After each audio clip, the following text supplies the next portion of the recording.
actuelle est immuable.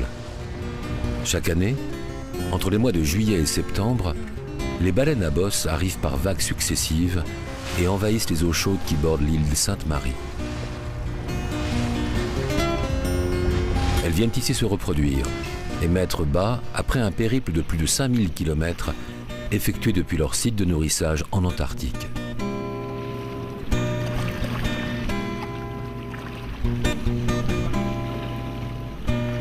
La saison des amours a commencé et sans le savoir, ces cétacés vont modifier radicalement le visage et le quotidien de l'île Sainte-Marie.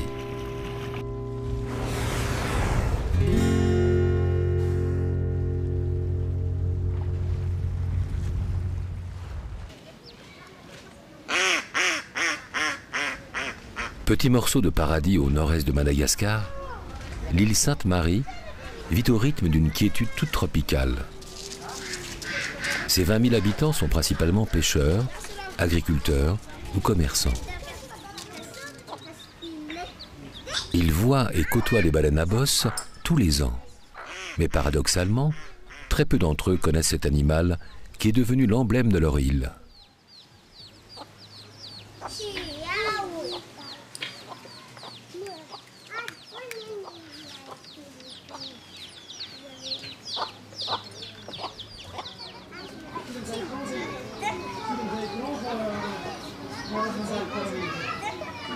Une équipe de passionnés, résidant à Sainte-Marie, œuvre pour protéger, observer et conserver ces baleines. À travers leur association Megaptera, ils veulent surtout faire partager leur amour pour cet animal à des habitants dont c'est rarement la priorité.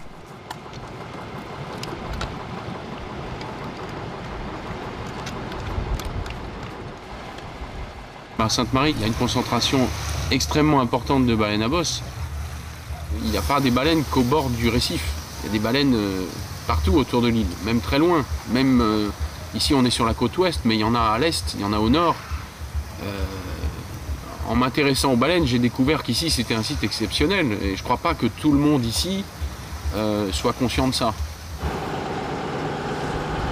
Dès que tu as le contact, après, vous êtes tranquille, vous allez les suivre, elles vont être sous la surface. C'est la bosse située en avant et à la base de l'aileron dorsal qui vaut à l'espèce son nom de baleine à bosse. De plus, lorsque l'animal sonde, l'enroulement du corps qui le propulse vers le fond accentue encore cet effet de bosse.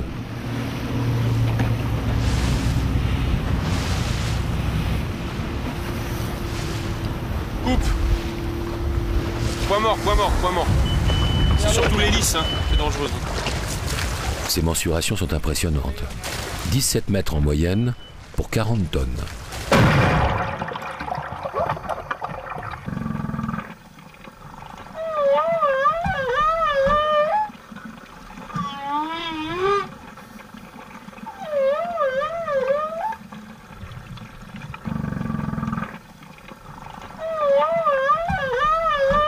Au fil du temps, le whale watching s'est imposé comme la manière la plus sûre pour protéger et conserver les baleines à bosse dans le monde.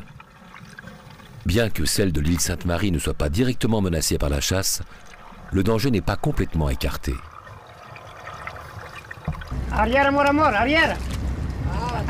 Aujourd'hui, de très nombreux hôtels proposent d'aller à la rencontre de ces mammifères. Vous montez par l'arrière, vous montez par l'arrière. La présence des bateaux et des touristes en mer permettent de dissuader d'éventuels chasseurs, mais surtout de sensibiliser les gens à cette cause. J'ai pas l'impression qu'il y ait plus de bateaux maintenant qu'il y avait quand on a commencé, en 93, qui regardent les baleines. Oui. C'est toujours un peu stable le nombre de bateaux, non? Ou il y en a plus? Le nombre de bateaux, il y en a plus. Il y en a plus? Il y en a beaucoup plus. Est-ce que tu penses qu'il y a plus ou moins de baleines? C'est un peu moins. Un peu moins? Un peu moins. Elle est passée là, je sais pas à quelle profondeur. Elle est passée là, toute. Mais je sais pas où elle est maintenant. S'il y a un rémora qui est passé, c'est que la baleine était pas loin quand même. Vous savez, les rémoras, c'est les poissons qui sont attachés, qui s'attachent sur la tête, ils ont une ventouse et ils se mettent sur la baleine. Et en fait, là, il y en a des fois, on en voit comme ça veut dire qu'une baleine est passée. Alors, est-ce qu'il a pris le bateau pour une baleine, pour se caler? Puis après, il faut qu'il en trouve une autre. Donc il fait du baleine stop avec sa nageoire, quoi.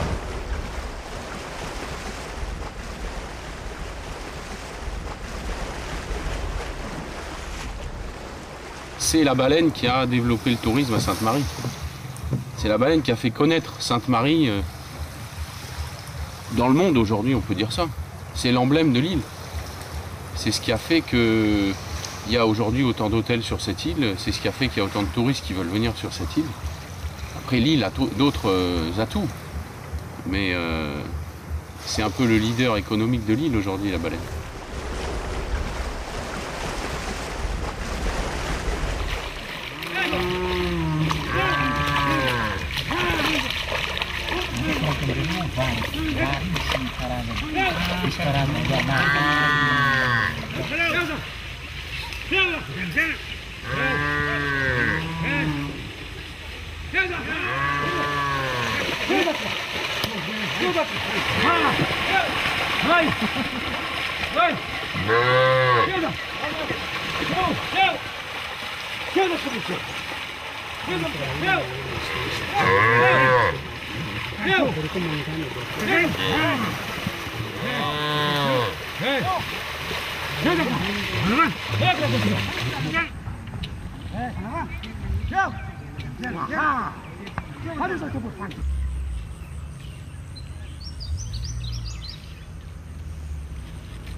Il est extrêmement rare d'observer les ébats amoureux des baleines à bosse, l'acte en lui-même ayant lieu en toute intimité. En revanche, l'étape de la séduction est nettement plus ostentatoire. Les mâles qui tentent de courtiser les femelles sont généralement en groupe. Un groupe actif de surface, en général, c'est un groupe de mâles avec une femelle. Et les mâles vont se battre entre eux pour s'octroyer les faveurs de la femelle. En général, la femelle se trouve à l'avant du groupe actif et on a les mâles à l'arrière qui suivent et qui essayent d'obtenir la place de première escorte. Alors la première escorte, ce sera le mâle qui aura réussi à obtenir les faveurs de la femelle et au final, ils resteront tous les deux pour s'accoupler.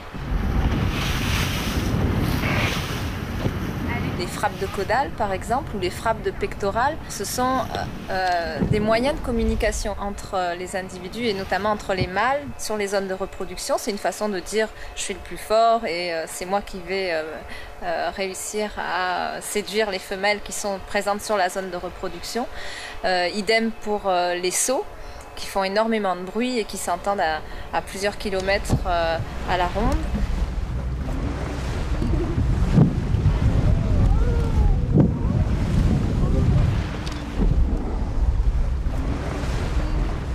Tu es obligé aujourd'hui de faire du business avec la baleine pour la protéger. Tu n'as plus le choix. C'est-à-dire que si tu veux avoir des arguments sérieux à proposer, tu es obligé de parler d'argent. Et tu n'as pas le choix. C'est-à-dire que tu ne peux pas dire « ah ben, il ne faut plus toucher ». Ça ne suffit pas, ça. Si tu veux sensibiliser les gens, il faut que les gens y voient. Il faut qu'ils voient ce que c'est, pourquoi c'est extraordinaire. Tu vois? Et ça, c'est même dans ta démarche à toi, parce que quand t'emmènes les gens, ils s'intéressent aussi à ton histoire. Ils s'intéressent à comment ça se fait que ce gars-là, ça fait 10 ans qu'il va voir les baleines et qu'il se lasse pas de ça. Tu vois? Donc tu les emmènes dans ton histoire, dans ton amour de ces animaux.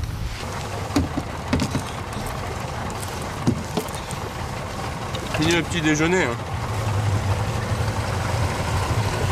Pas eu beaucoup de temps ce matin, puis le réveil a été difficile. Donc le gilet, vous le mettez, il est obligatoire. Hein. Ensuite, le bidon, je sais pas si Yenjar vous a expliqué. Ça, c'est fait pour vos appareils photo. Oui. S'il y a de la casse, je suis pas responsable. Hein, il y a un joint ici. Si ça tombe à l'eau, ça flotte. Et il faut bien le serrer par contre, parce que l'autre jour, ma caméra a défait dedans et c'était mal serré et elle a pris l'eau. je suis sûr qu'elle a... Ça fait 3 fois que vous sortez. C'est ça, hein ouais, vous êtes accro là. Non mais tu nous reverras, t'inquiète pas, on essaiera de revenir en septembre. Vous avez déjà vu des baleines, non? Non, ça... non. Chaque année, environ 1200 touristes viennent découvrir ou redécouvrir les baleines à bosse autour de l'île Sainte-Marie. Mais ici, les débuts du whale watching ont été assez chaotiques. On est dans le sanctuaire de l'océan Indien, créé à l'initiative des Seychelles en 1979. Donc d'abord, on est dans un sanctuaire, donc il était important de les protéger ici. Et puis il s'est développé donc l'intérêt de l'homme, l'intérêt commercial aussi. Les gens se sont rendus compte que les baleines n'étaient pas très loin des côtes, que l'île était belle, qu'on pouvait aller voir facilement, qu'on pouvait développer un commerce dessus. Et puis les baltos se sont multipliés, les gens ont commencé à approcher les baleines un peu n'importe comment, les gens se sont mis à l'eau, ils ont fait un peu n'importe quoi. Et à un moment donné, ça devenait une kermesse sur l'eau.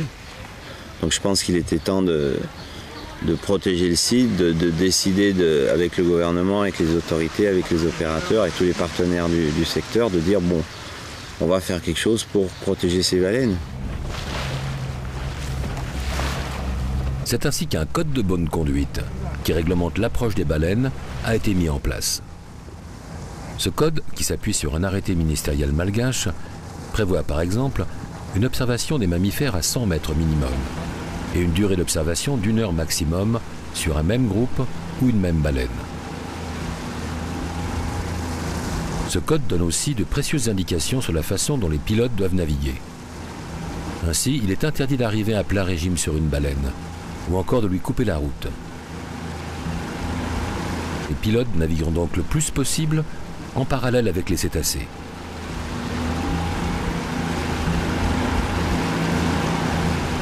Dans le comportement des bateaux, on a vu des grands changements parce que tout le monde a adhéré à ce code de bonne conduite. Et je dois dire qu'aujourd'hui, on est assez content, voire fier du boulot qu'on a pu faire là-dessus. Et si tu veux, la plupart des bateaux respectent ce code d'approche. Donc je pense que tant qu'on respecte ce code, notamment les 3 bateaux sur un groupe, qu'on respecte des temps d'observation, que les animaux ne se sentent pas persécutés. Moi, j'ai pas senti depuis plus de 10 ans que j'observe les baleines ici de changements notoires dans leur comportement. Je dois dire même que j'ai le sentiment qu'ils s'approchent même un peu plus des bateaux quand on est moteur coupé qu'auparavant. Et ça, je pense que c'est d'une part parce qu'on les protège, donc elles se reproduisent, et d'autre part, comme elles sentent que les bateaux sont des amis et pas des ennemis, elles finissent par s'en approcher un peu plus. Elle sort. Ouais.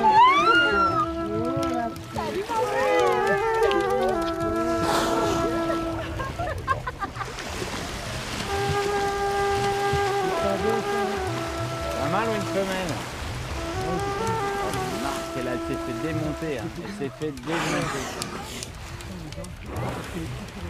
Elle s'est fait démonter.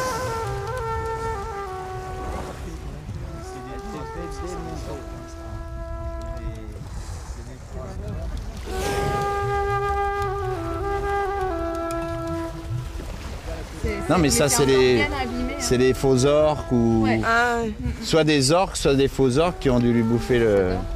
Mais t'as vu les marques qu'elle a? C'est...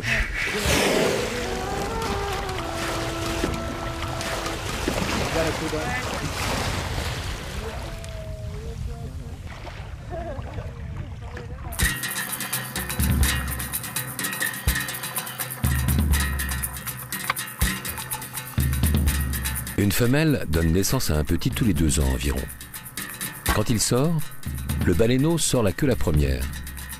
Sa mère le récupère, puis le conduit rapidement à la surface pour qu'il puisse prendre son premier bol d'air. Le nouveau-né est généralement d'un gris très clair et tout fripé.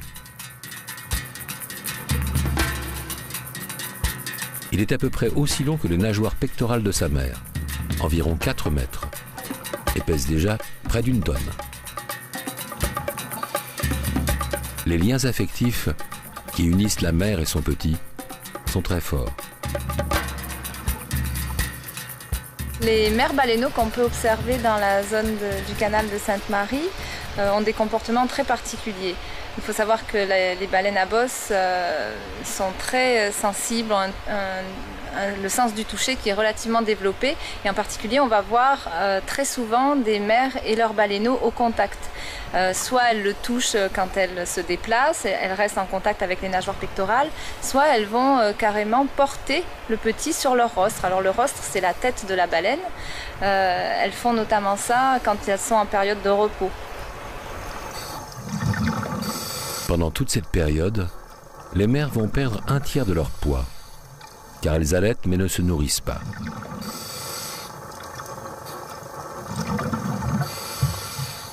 Le petit doit rapidement constituer sa couche de graisse, afin de pouvoir migrer à la fin de la saison des amours vers les régions polaires du sud. Il peut avaler jusqu'à 100 litres de lait par jour. En comparaison, le lait de vache est 10 fois moins gras que celui d'une baleine. On peut voir assez fréquemment les mères se mettre la tête en bas et la queue hors de l'eau. Et on voit le petit allaiter sa mère. On le voit respirer très régulièrement à la surface de l'eau, puis plonger, puis à nouveau revenir à la surface. Et ça, c'est un comportement typique d'allaitement.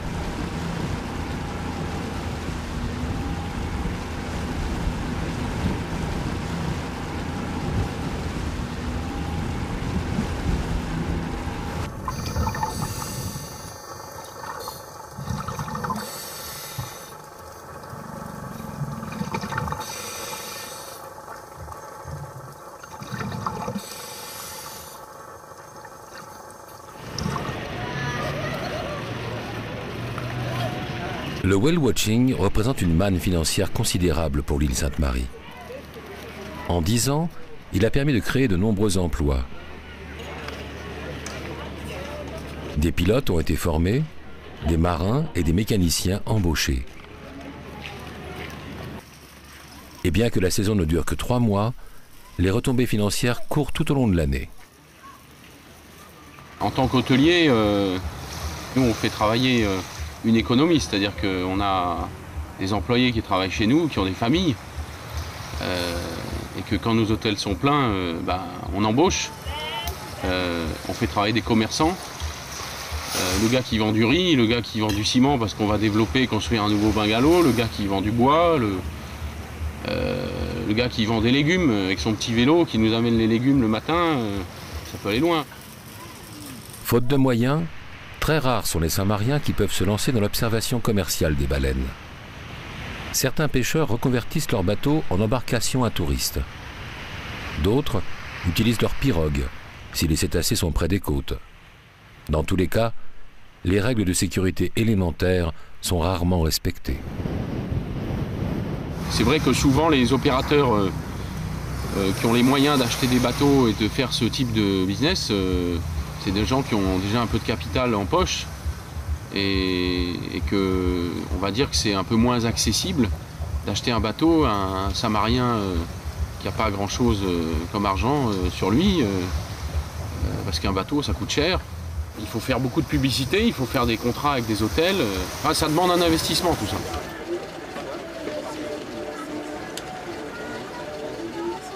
Ça serait important qu'il y ait plus d'opérateurs samariens qui s'intéressent à ça, comme d'éco-volontaires. Je pense que l'avenir, c'est aussi d'essayer de recruter des éco-volontaires malgaches, voire samariens.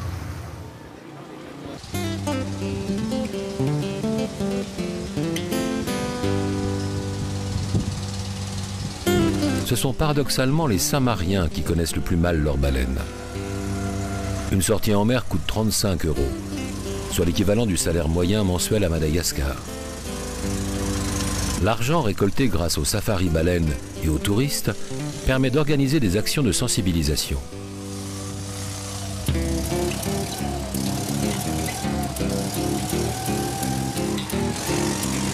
Des éco-volontaires parcourent donc l'île de village en village pour faire découvrir cet animal. Plusieurs ateliers sont mis en place, des projections et des concours de dessin sont organisés.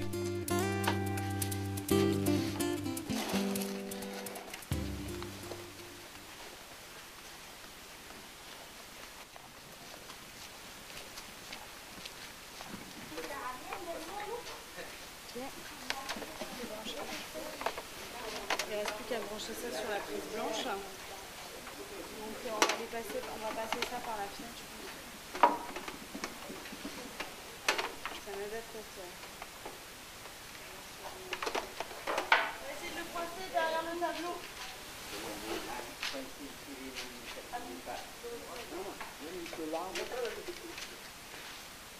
Ok. Super. Génial.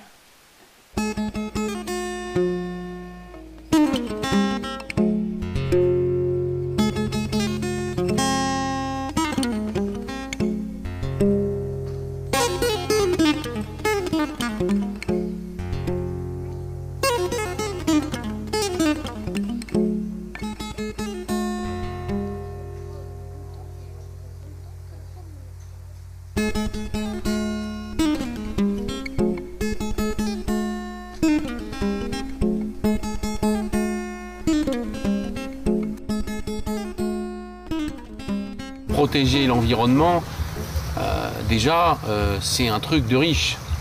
C'est un concept de pays riche, ça. Dans un pays pauvre, tu protèges pas, t'es en survie toi-même. Donc la protection de tes arbres ou de tes animaux dans la mer, c'est pas un sujet essentiel.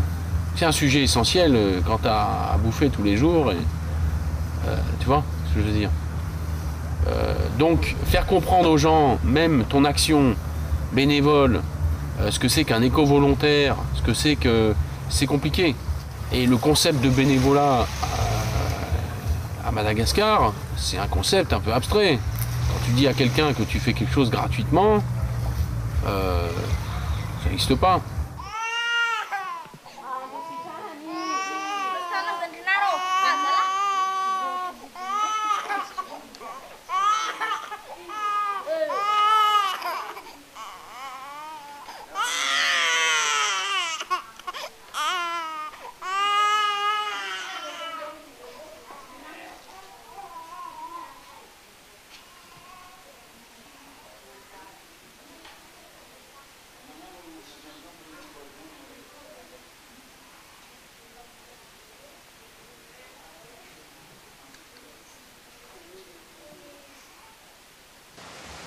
Camp base pour Vadim, camp base pour Vadim.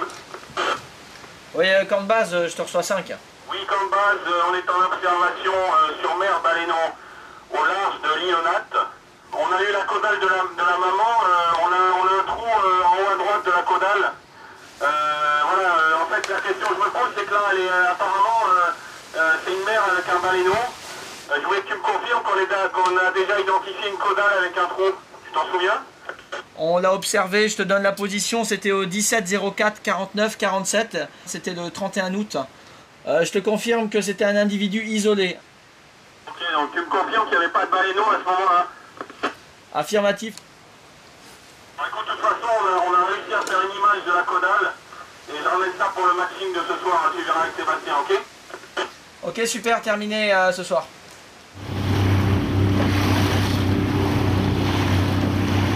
Si l'argent du tourisme sert à organiser des actions de sensibilisation, il sert aussi à faire avancer la science. Aujourd'hui, il reste encore beaucoup à découvrir sur les baleines à bosse. Un bateau est spécialement dédié à la collecte de données scientifiques. La photo-identification est l'un des outils de recherche les plus utilisés pour suivre individuellement les mégaptères, à la fois géographiquement et dans le temps.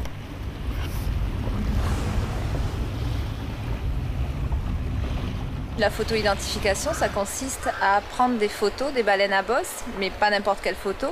Il y a au moins 3 types de photos qui sont nécessaires à une photo-identification parfaite pour un individu donné. C'est d'abord photographier la face interne de la nageoire caudale de l'individu, notamment quand il plonge. Il faut savoir que le patron de coloration de la face interne de la nageoire caudale de chaque baleine à bosse est unique. C'est un peu comme une empreinte digitale. Donc il change très peu tout au long de la vie de l'individu. Et pour compléter cette photo-identification, on prend une photo de la face du côté droit de la nageoire dorsale, puis ensuite du côté gauche. Et là, on est capable d'identifier un individu quasiment tout au long de sa vie, quand il reviendra dans le canal de Sainte-Marie. Non, Dorsale droite, 105, 104, l'escorte. 84, 83, c'était la dorsale droite blanche. Et ça veut dire donc que la 85, c'était la pointue. La noire pointue. Il y en a une un peu plus... Et avant ça... Il y en a une pointue, une crochue et la troisième blanche. Voilà. Bon, moi, c'est bon. Hein. Côté droit, côté gauche, c'est tout bon.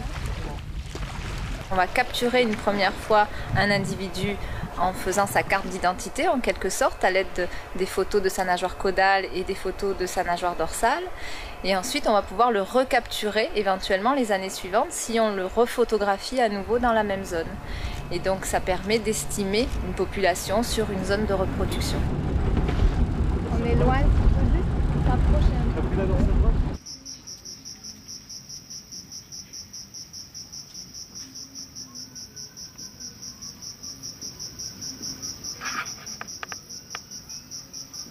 Les photos prises en mer permettent d'établir des catalogues de photo-identification pour chaque année. Le travail de comparaison entre ces différents catalogues est appelé le matching. Le but étant de retrouver un individu photographié d'une année sur l'autre ou d'en ajouter un nouveau. Ah, t'as qu'une demi-caudale. Ouais, j'ai qu'une demi-caudale. Ouais. Bon, elle est bien percée, hein, ça se voit tout de suite. Alors moi, la voilà, la mienne. Attends, je la zoome. Ah, c'est pas mal. Ouais, c'est plus que pas mal. Les mêmes cicatrices, tout au même endroit. Fais voir les encoches.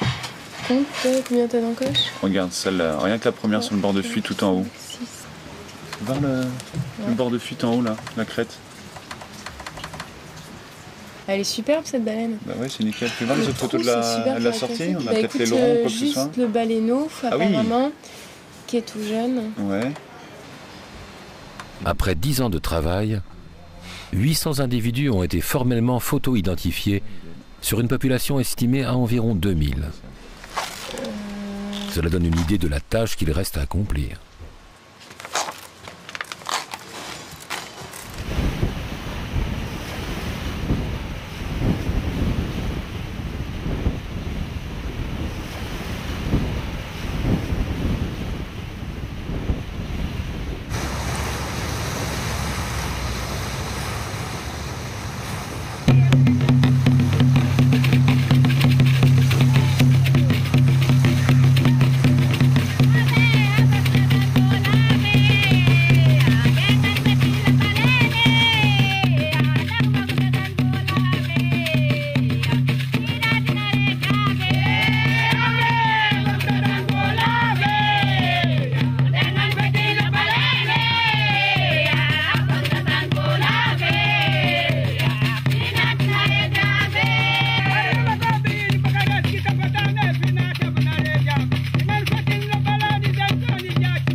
Nous, on essaye d'aller un peu plus dans les régions, dans les coins de l'île désenclavée, un petit peu, pour essayer de développer notamment l'artisanat. C'est-à-dire qu'il n'y a pas que les sorties sur des bateaux, il y a tout ce qui va autour. Tu as des sculpteurs de baleines, tu as des types qui sculptent des bouts de bois, ils font des queues de baleines, une baleine qui saute. Avec le talent des gens d'ici, où les types ils sculptent des trucs magnifiques. Ils n'ont jamais appris à sculpter. Il faut aller beaucoup plus vers ça. C'est-à-dire que il faut que les gens ici prennent conscience, les Samariens, qu'on n'a pas développé un dixième du truc. On n'est qu'au début. Nous, on a poussé pour que la baleine soit mise en avant. Voilà. Aujourd'hui, maintenant, il faut passer la seconde. Il faut qu'on fasse... il faut que l'économie locale en bénéficie. Vraiment, en direct.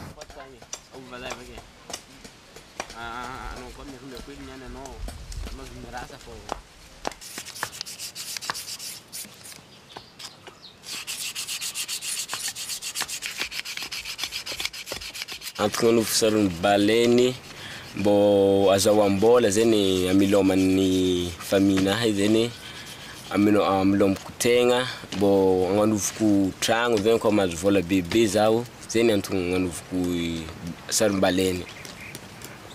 Kakazo vidiky 25 000 zany vitako baleine folo. Zay mandafo baleine araiky amin'izany misy 50 000 koa maventiventy, madinidiniky 35 000 na 25 000. Misy bénéfice be raha ty zay aminazy. Mahazo bénéfice fontry zay amile sarim-baleine to zany. Sady to koa zany mbo mpipidy bola to zay za miasa agnaty ala.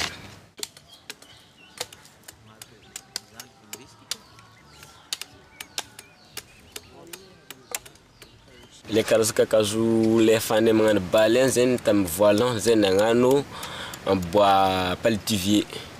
Faharoa zay nagnano bois larbapin. Fahatelo zay bois de rose. Amin'izao fotoana akitsika mivolany zany vidy kakazo. Fa taloha lohatra tsy vidy fô zay malaka.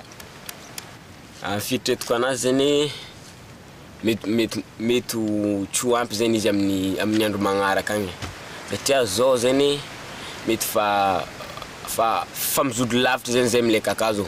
Fa mazisika indapindrango zany mividy zao. Fitretiko amin'ny andro magnaraka elaela be agny zany mety tsy ho ampy. Mety mandeha magnafangafitra amin'ny ilaila agny zany zay fô mety tsy ho ampy fitretiko anazy.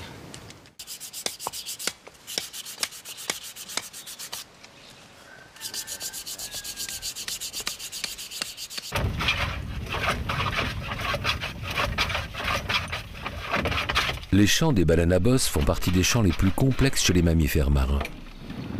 Ces chants, qui semblent parfaitement improvisés à l'oreille du profane, sont en réalité très structurés.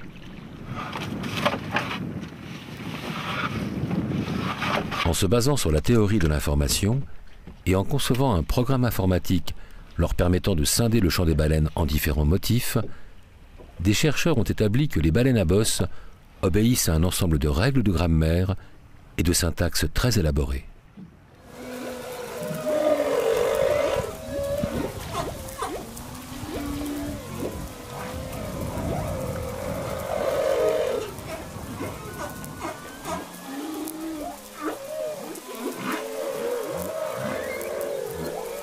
Le but supposé de ces chants est initialement la sélection du partenaire sexuel. En effet, seuls les mâles qui souhaitent s'accoupler chantent.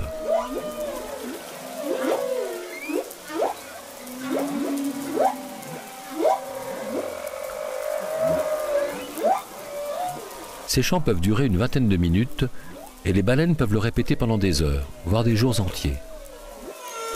Un chercheur a émis l'hypothèse que lorsqu'un mâle parvient à trouver une partenaire, ses congénères imitent son chant afin d'augmenter leurs chances de succès. Pour séduire les femelles, tous les moyens sont donc bons, y compris voler la partition de son voisin.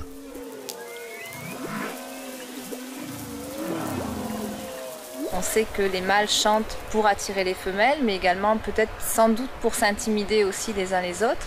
On sait également que ces chants permettent une certaine cohésion au sein d'une même population, puisque une population de baleines à bosse présente sur une zone de reproduction donnée va utiliser les mêmes séquences de chants. Donc on sait qu'elles se reconnaissent, ça permet une cohérence au sein d'un groupe. On sait également que quand elles vont rentrer en Antarctique pour se nourrir et revenir l'année suivante à nouveau pour se reproduire sur une même zone donnée, elles vont reprendre ce chant qui était utilisé l'année d'avant, le modifier légèrement et en créer un nouveau, mais sur la base du chant de l'année précédente. C'est-à-dire on n'a pas encore élucidé tous les pourquoi de ces chants et notamment tous les séquencements possibles.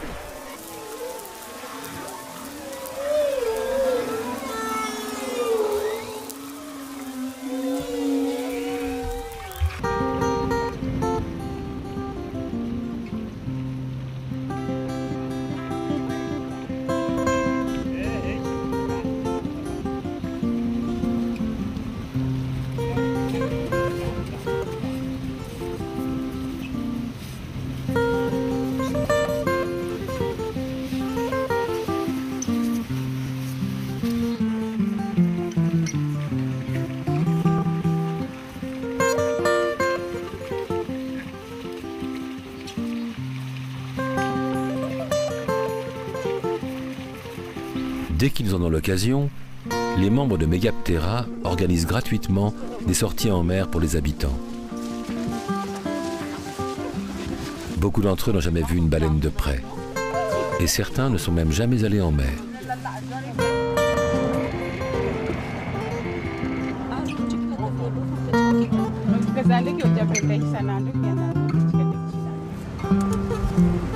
En face de toi, il y a un bateau d'observation.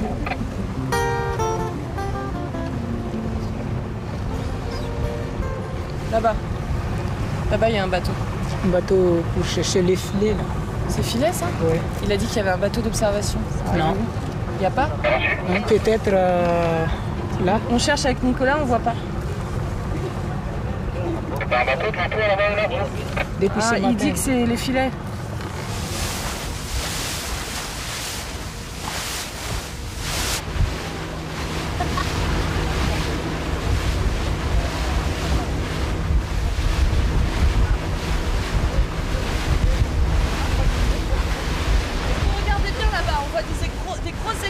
C'est une baleine qui saute là-bas. Regardez bien à la ligne d'horizon, à la direction là-bas. Des fois on voit, ça saute. Là-bas, vous avez vu? Là, il y a le petit là. Il y a le baleineau. Ici. Regardez là. Les garçons.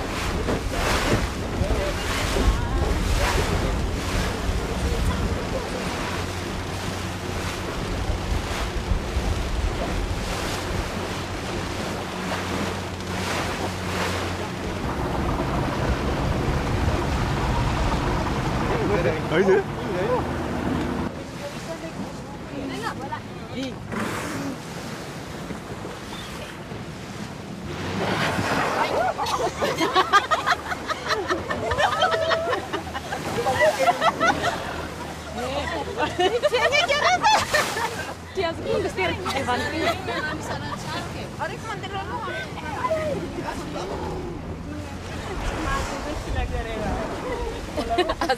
Azul Polandia?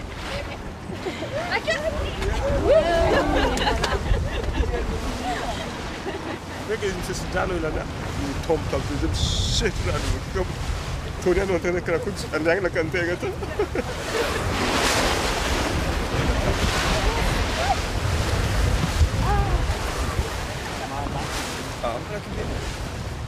Bukan nampak kalau cara sendiri kan ini je. Tak tahu kan.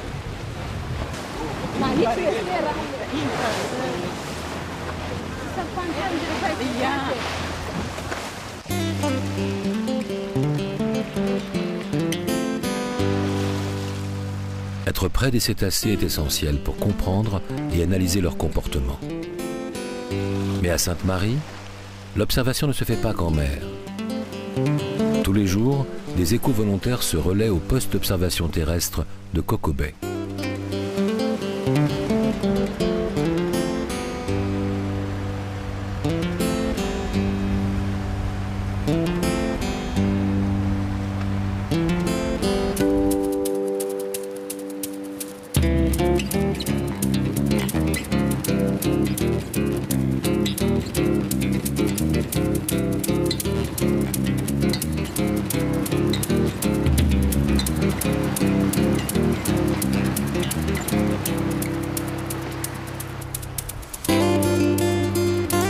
différents types de groupes observés et leur trajectoire sont reportés sur une carte avec un code couleur particulier. Cela a par exemple permis de constater que les couples mères-baleineaux étaient souvent assez proches du récif. A l'inverse, les groupes actifs et les individus seuls, comme les immatures, naviguent en général beaucoup plus au large dans le canal.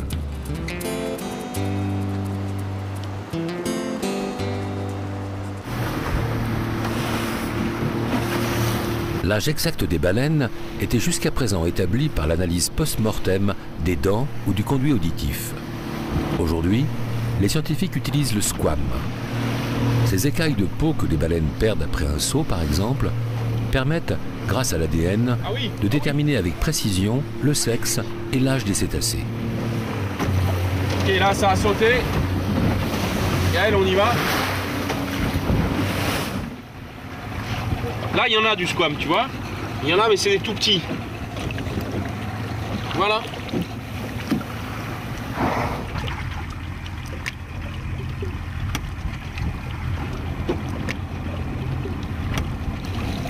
Là, des petits trucs, tiens, regarde. Là. Tu le vois, regarde le squame, là. Tu vois, la peau de baleine. Dans les seaux. Un petit squame. On a un peu galéré pour l'avoir, mais voilà. Bon ben on prend le kit. Là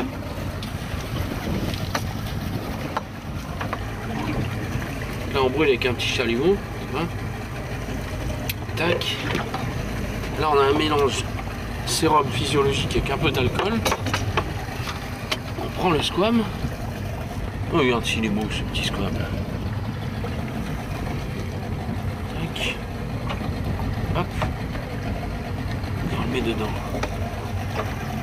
C'est dans la boîte. Après on va aller donner ça à des gens qui savent analyser ça.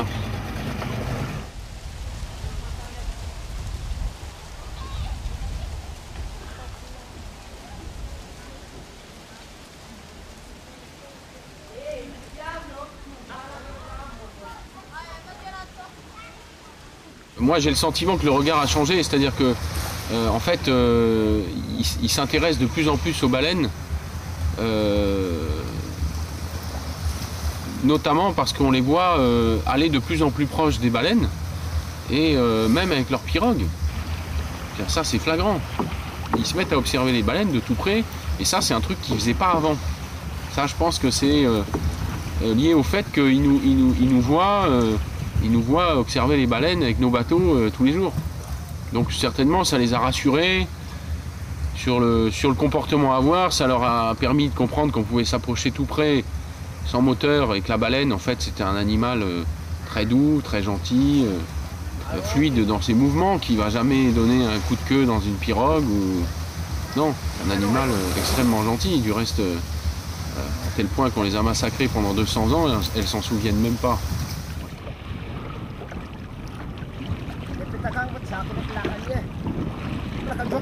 Nakro. Min mama tu. Min mama.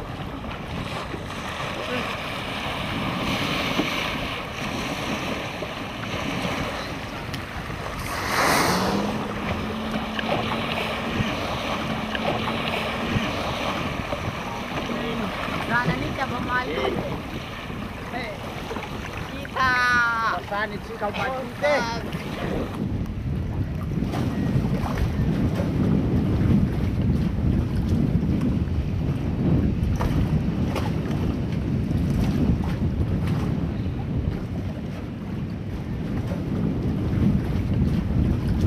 Il n'existe aucune étude précise de l'impact du whale watching sur le comportement des baleines à bosse de Sainte-Marie. Si cet écotourisme permet la protection de l'espèce durablement, des études réalisées ailleurs dans le monde montrent que le whale watching, s'il devient intensif, peut avoir des effets très néfastes sur les cétacés. Perturbation des cycles de respiration ou des temps de plongée, éclatement de groupe ou encore modification des routes migratoires. Pour moins déranger les animaux, on a encore des efforts à faire. Le bruit des moteurs de bateau, notamment,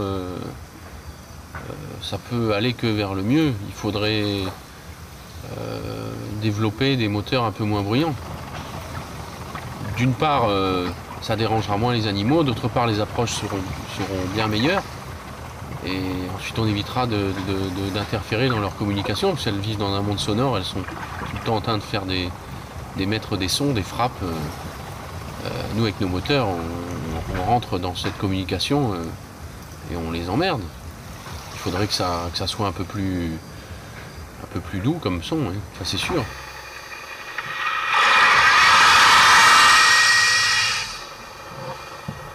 Dans ce domaine-là, il y a deux choses qu'on peut envisager. D'une part, c'est le solaire.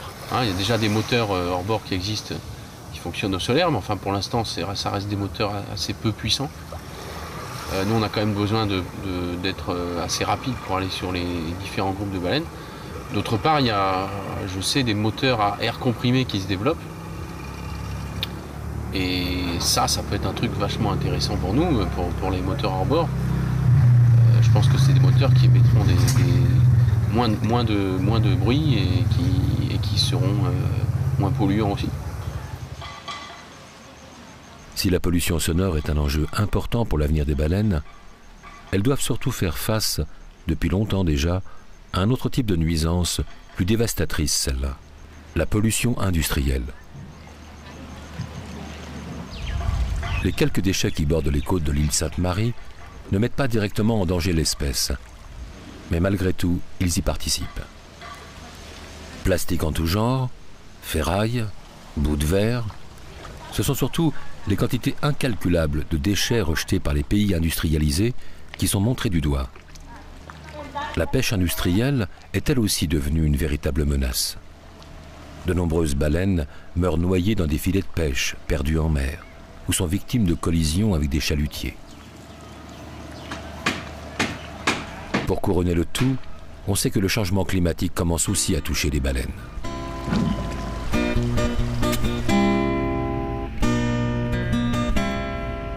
C'est tout le paradoxe de l'humanité. L'homme tente de protéger des baleines qu'il détruit lui-même avec son industrie.